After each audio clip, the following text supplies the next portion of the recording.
Well, have you ever heard of the Principality of Sealand? If you're from the UK, you probably have heard of this, but I'm going to get on to something that's actually, this portends other things that are going on right now on the opposite side of the world. But just to give you a little quick history on it, the Principality of Sealand, it was a fortress that was built by the British government in international waters. It was about 7 nautical miles from the coast, so you have three miles is the territorial waters, so it was definitely international waters, illegally built, but it was a war on, and you know they were being attacked by Germany and all that stuff, so they built these to defend the homeland, right? So they were all torn down except for this last one, and what happened is it was really secured to be a radio station, but then, well, let me get on to it. It's an unrecognized, self-declared state or micronation located on a British-built platform in the North Sea. So it's been described as the world's smallest country or the world's smallest nation, which actually has a lot of other implications to it too, because people could have citizenship from here. They can register things here, and it's been popular for a lot of different activities because it's its own little nation. Even though it's not recognized by the international community, they say de facto it's recognized by the United Kingdom and Germany. It might be for economic purposes for some type of people that are doing things. So anyway, since 1967, the facility has been occupied by the Bates family, who claim it as an independent sovereign state.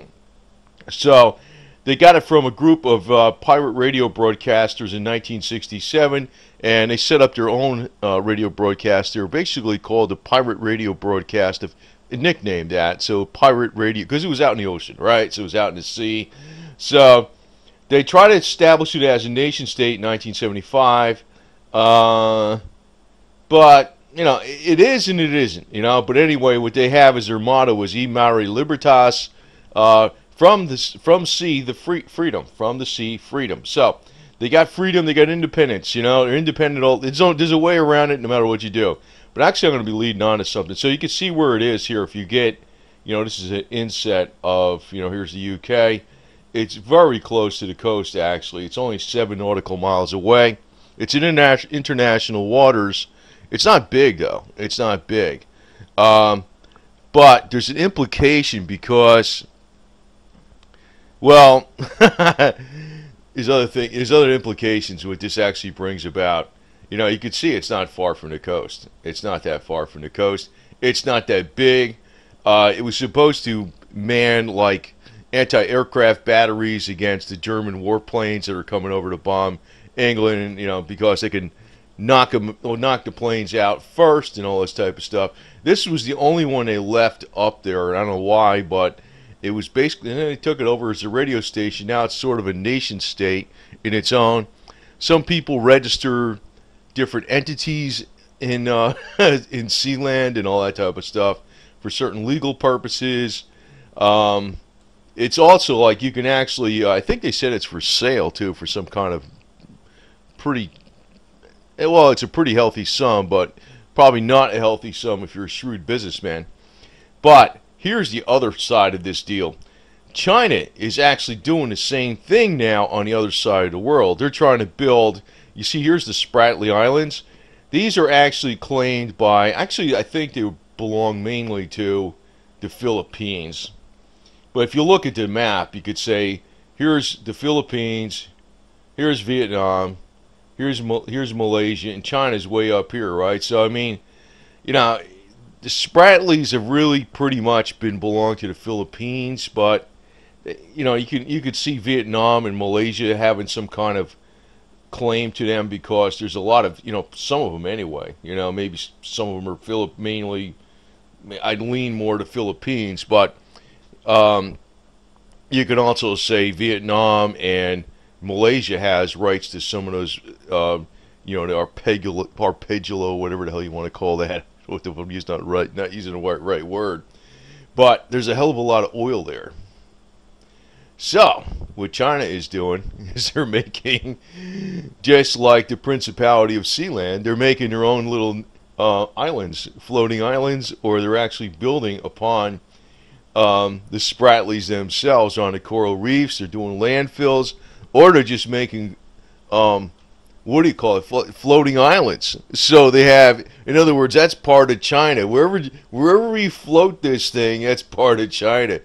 It become, now the U.S. is protesting this. I mean, it's almost like saying if we had the, an aircraft carrier going around someplace. Well, the aircraft carrier is now part of we claim this area of the ocean as ours because the aircraft carrier is there. But actually, when it comes down to it, it's might makes right. So anyway, as the trade imbalance changes over to China, and I'm doing my best on this deal. I mean, I can't buy everything that's USA, but I do my best. I do my best. And if I buy Chinese, I try to get the most I possibly can out of it. Not the Chinese are bad. The government's bad, man. And our government's in cahoots with them. But anyway, what's going on is they're building these floating cities just like the Principality of Sealand over in the Spratlys because of the oil, so they can lay claim to it. Because if you look at the map,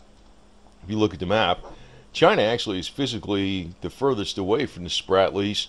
The Spratlys are pretty much situated right in, probably closest to the Philippines, but also close to Vietnam and Malaysia.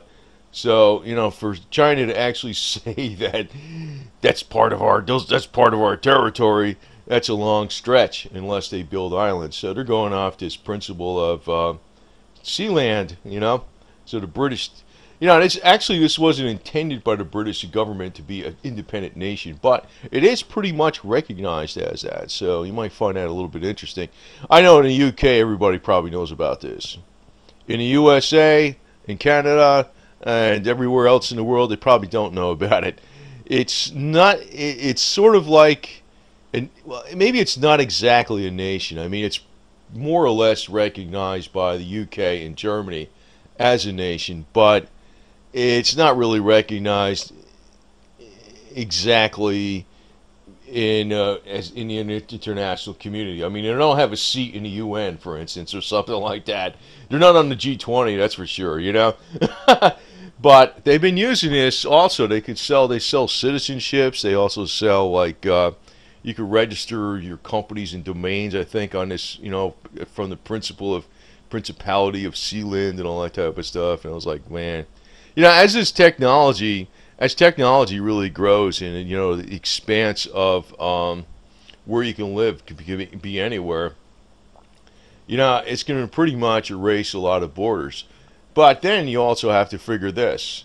If we have the technology to live on the sea, and there's plenty of fish and all that type of stuff to feed people and all that type of stuff, where does the Illuminati come up with this deal where the population must be below 500 million? If you ever saw that deal, maybe you don't know what I'm talking about. If you look at the Georgia Guidestones, number 1 on there, it says that. And if you look at what Ted Turner says, he says 300 million. So if we could actually build stuff out in the middle of nowhere and the ocean, I don't see why, it can't support life everywhere. If you even look at what goes on. Actually, I'm going to put something out about Siberia. You'd be surprised how expansive that territory is and how unpopulated it is and how little some areas of it are actually traversed.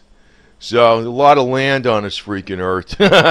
But, if you want to claim something in the ocean, just build yourself an island like China did, and go float it out there, and you could say, yeah, that's our oil rights now. That's our land. We got this island. We anchored it over here. That's us. Anyway, so from one thing leads to another, right?